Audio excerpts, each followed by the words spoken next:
All right, and here is the second video of the day. This is the Days of Future Past episode where we're going to talk about the 2016 top 100 prospects list. Where did they end up? Again, we're going to do the same format, going from 100 or to 90 to 100 to find out where they are now.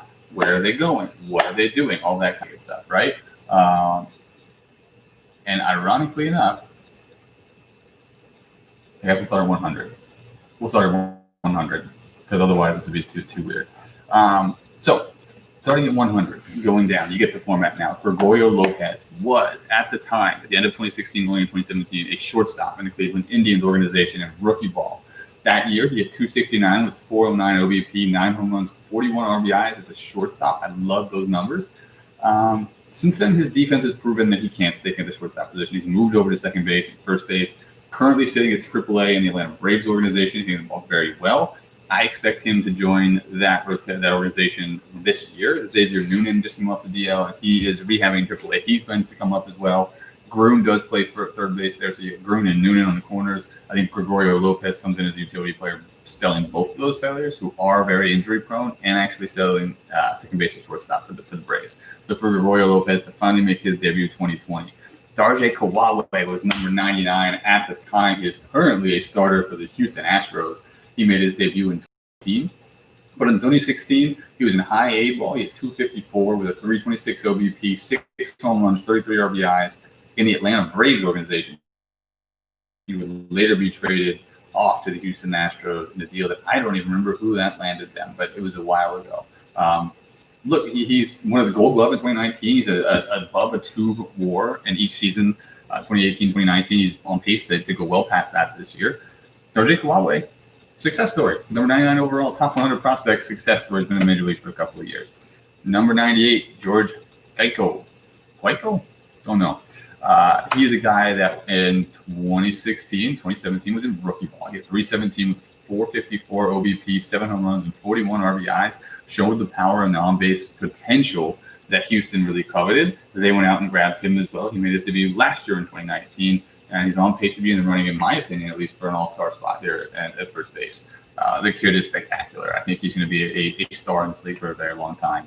Number 97, Dave Smith, starting pitcher for the St. Louis Cardinals. At the time, was in high A with 4-15 with a 6.04 ERA and a 183 WHIP. You guys know who Dave Smith is. He is injured right now for the entire season, which is heartbreaking because I think Dave Smith, coming off this ridiculous 2019, was setting himself up to be a candidate for an all-star spot and a Cy Young. Honestly, if I'm being completely transparent here, I think he was a dark horse candidate for that Cy Young. Devastating to see him go down for the St. Louis Cardinals organization and for fans of baseball all over. But it's interesting to see he was the number 97 overall top prospect. So far, I would say pitching pretty well here, right? They've done a good job.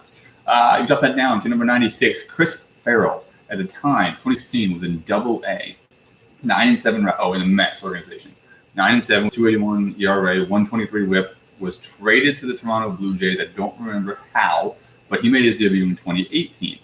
Had a rough 2018 as a debut. Had a great 2019. Is off to a tough start in the very difficult American League East. Honestly. He's turned around a bit as of late, but has been the subject of a lot of trade rumors out of Toronto. So we'll see if Farrell ends up staying or going. It's Toronto, so he'll probably end up going. But, he's another success story. Not a superstar by any stretch of the imagination, but a good major league contributor that comes off this top 100 list. Number 95, Nick Plummer. This led me to find another Nick Plummer. There are 2 Nick Plumbers in this league, different people, both 23. But different people apparently. So in 2016, he was in rookie ball. He had 290 with 468 OBP, 7 home runs, 35 RBIs. He devastated the rookie league. He then was traded away from the Mariners over to the Dodgers. Again, not really sure what that deal looked like. Probably should have looked that stuff up. He made his debut in 2019 for the Dodgers. Had a great rookie year. He's also a slow start this year, but Plummer is a guy that has the potential to be a spectacular hitter in this lineup. He struggles a little bit. He'll strike out a lot, but he's going to get on base. He's going to hit home runs. He's going to drive them in. And he's going to be in the Dodgers uniform for a long time. Jong-Yor Kim, first guy we run into, second guy I guess we run into on the list that is not yet in the majors, not on the top 100 prospect list anymore. He was number 94 at the time for the Philadelphia Phillies. He was an A-ball. He had 261 with a 339 OBP, 13 home runs, and 50 RBIs. He's been traded to the Mariners. He's currently on the Double-A system down in Seattle's Seattle system. 2016 was his best year. He was spectacular in rookie ball, in A-ball that year. Since moving up to high A, he has struggled immensely. They've bumped him back down to single A. He struggled again. He's all the way up in Double A now. He's actually off to a good start. This is probably his best season. So you have to think that Seattle's penchant for developing defensive prowess in players and fixing their bats is starting to rear its head here, right? So if Seattle can continue that development, Kim's never going to be a superstar, but Kim can be a contributor on this Mariners team or somewhere else in the league and have a long career ahead of him. He's still very young. I expect to debut next year after he has a good 2020 in Double-A. Spend probably the second half of this season, last quarter in Triple-A, and then gets called up midway through next year. Carl Deere is your next guy down, the number 93 overall prospect. Starting pitcher in the Arizona Diamondbacks.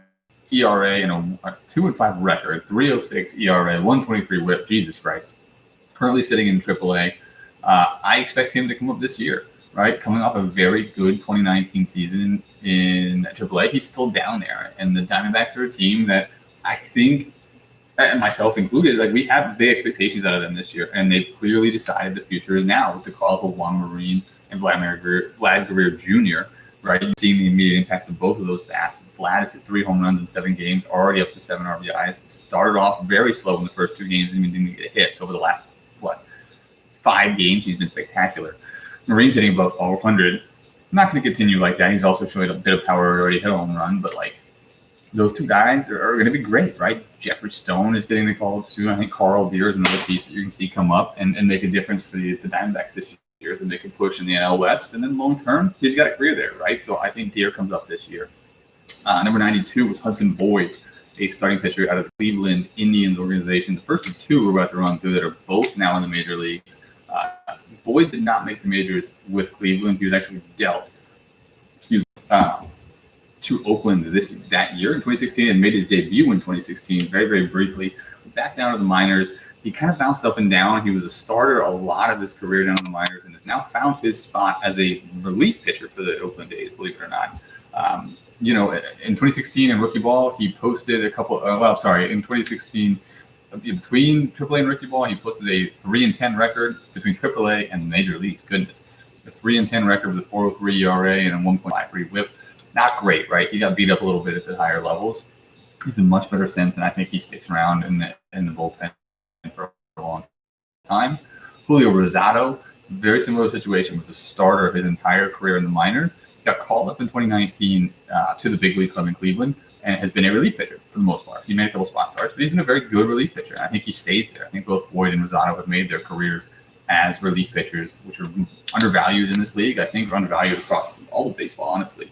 Then you go down to number 90, Carlos Martinez. My guy, Carlos Martinez, 3 years later, still the number 90 overall prospect in baseball. I couldn't believe it. I was fucking excited. But at this point, in 2016, he was in rookie ball. Hit 217 with a 387 OBP, really showing a great eye. 8 home runs and 37 RBI. So again, showing the pop. He's got the pop. Still ranked in the top 100. Still waiting to make his MLB debut. Make the call, Milwaukee, pull him up. That's it. That's the bottom 10 of the top 100 in 2016. That's where they are, where they were, and what they're looking at now. What this is showing me to this point is that OSA, as much as shit as we give it, not bad, right? Of these 10, 8 of them are already in the majors. 7 of them are already in the majors, excuse me.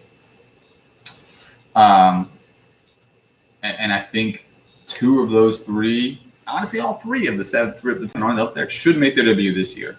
So spot on OSA, 10 for 10 with these guys being legitimate MLB players. We'll see how that list continues as we go down it. Probably 1 a day if I get to it. We'll see how if I can finally find consistency, it'll be a fucking miracle. That's the end. Thanks for watching.